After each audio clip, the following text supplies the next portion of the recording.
Hey, welcome to Wednesday Wisdom for this week. I just got back from a wake.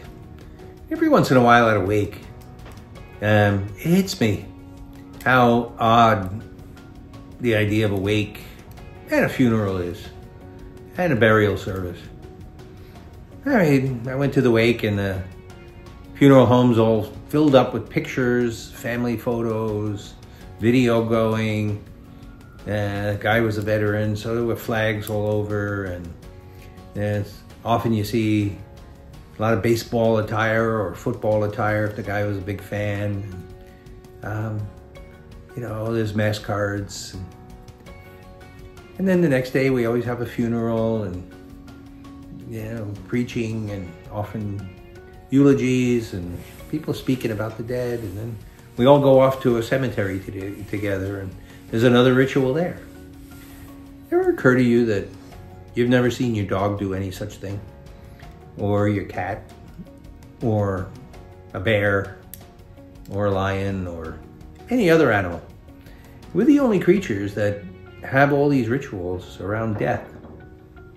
For animals, they die and they're just under a tree someplace, I suppose. And they don't bury them. They don't pray for them. They don't have services and grieve and mourn. Who knows what they feel emotionally, but we're the only ones who have these elaborate rituals, and it says something about us. And these things go across cultures and religions. Everybody in the world does it, even unbelievers, people who don't believe.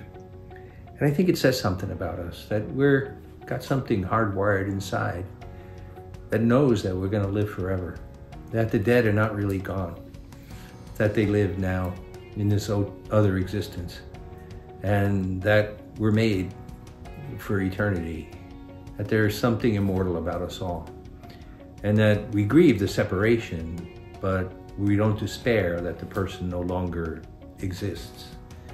We know that he exists. And as Christians, we have the confirmation also by Jesus, right, who was the first to rise from the dead. And he promised us that if we believe, we'll rise too.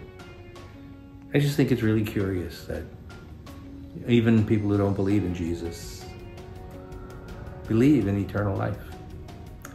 And I think that's what gives us hope and renews our hope constantly, even in the face of death.